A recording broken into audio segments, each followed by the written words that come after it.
You guys, we have got to talk about what the heck is going on with Blake Lively and Justin Baldoni. I know. We're probably so tired, but I've been doing these lawsuit updates and I figured I'd keep them going because every single week it really is something. And this week they're fighting over the emotional distress of it all and medical records. I mean, it is a whole thing and we're going to get into everything.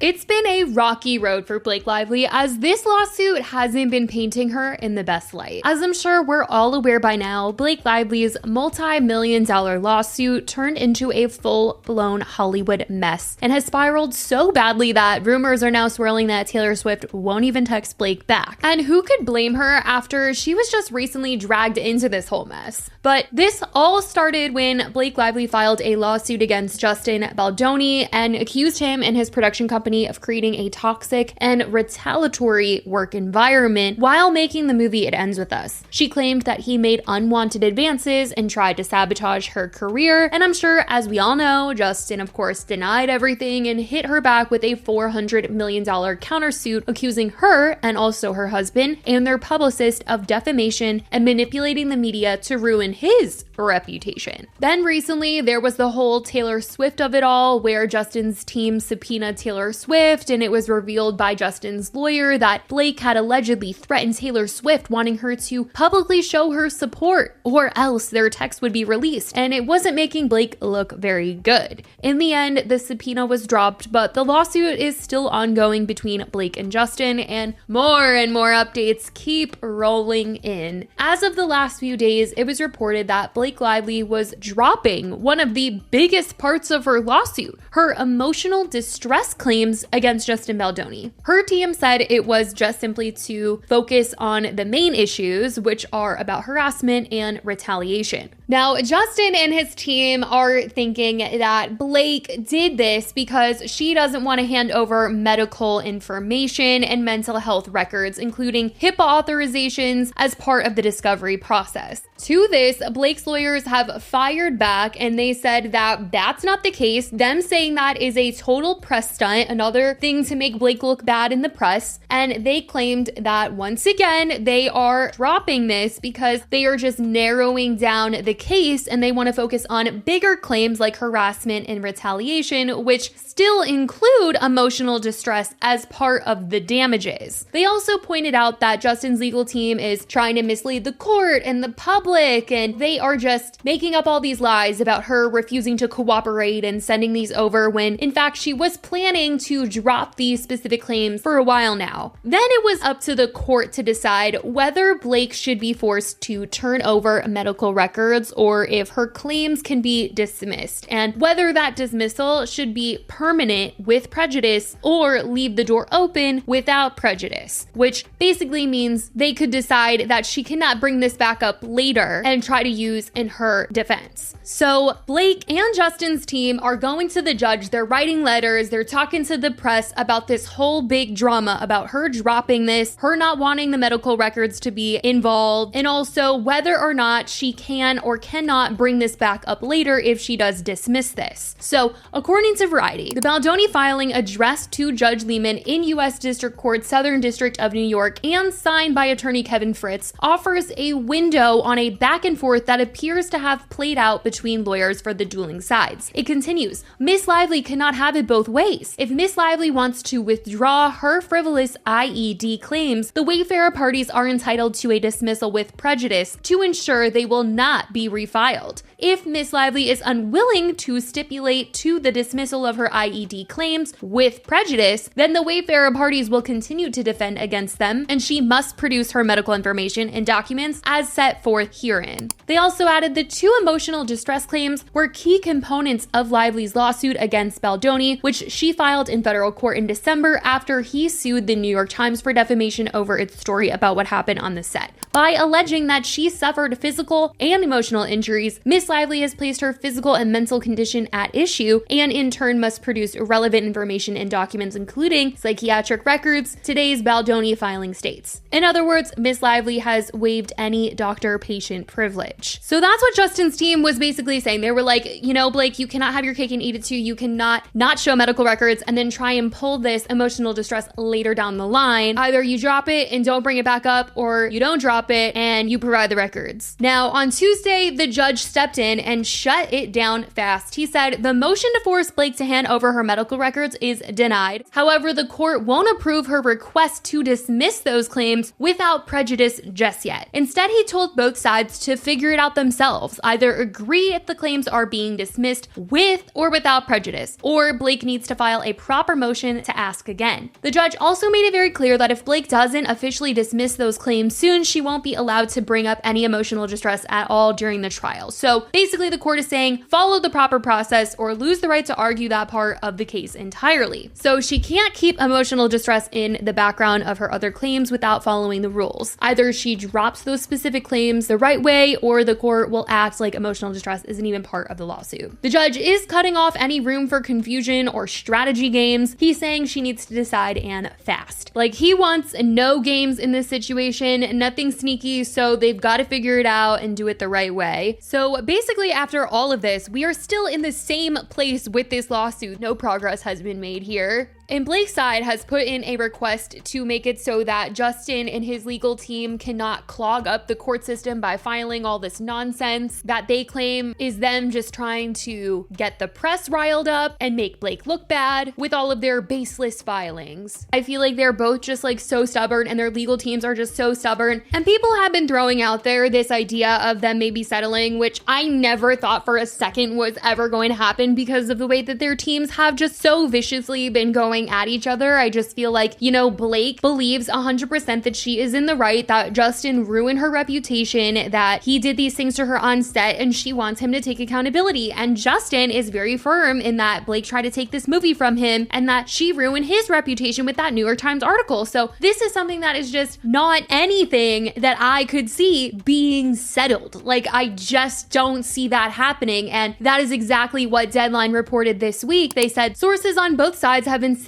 to Deadline that the courts repeatedly and vehemently that there is no chance of a settlement now, with the high-profile Lively and Reynolds hauled way out of their carefully crafted, created comfort zone, and WME dumped Baldoni's career now dead in the water in Hollywood.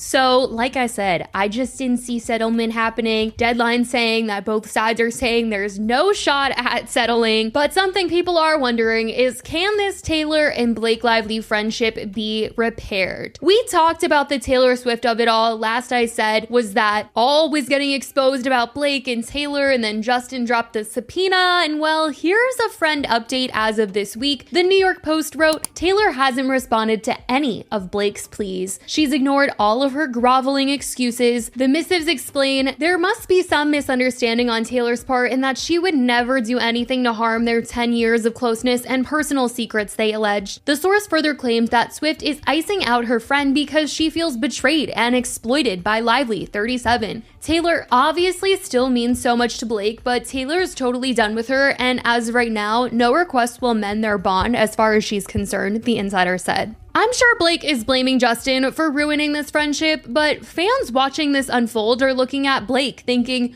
you shouldn't have tried to weaponize your friendship with Taylor to make Justin feel like he had to go with your version of the rooftop scene script by calling your A-list husband and your bestie your dragons. It's a rough situation, and I do think people would be more sympathetic to Blake in what she's saying happened on set if she was honest about some other things, like wanting to have more control over the movie and how people didn't like how she promoted it. If she got real for a second and said, I didn't like Justin's version and I had this vision and I felt like I could do it better, and I knew the right people to help me bring it to life, and the studio liked my version and I'm sorry it hurt Justin in the process, then I think people would be like, okay, at least you're being real right now. And if at the same time she was also like, I should have promoted the film in a better way and focused on respecting the more serious aspects of the film, I think people would be like, okay, thank you for taking that accountability. But since it's been a bunch of denial and finger pointing at Justin's people and Justin himself, people are like, no, we don't think he was the one who single-handedly ruined your reputation. And so they're also skeptical of the other claims that she has. It's just such a mess, and it's not going away anytime soon. But as of right now, that's what's been said. I want to know what you guys think about all of this, the whole lawsuit mess, the Taylor Swift of it all. Let me know your thoughts in the comments. I love you guys so much, and I will talk to you in the next video. Bye, guys.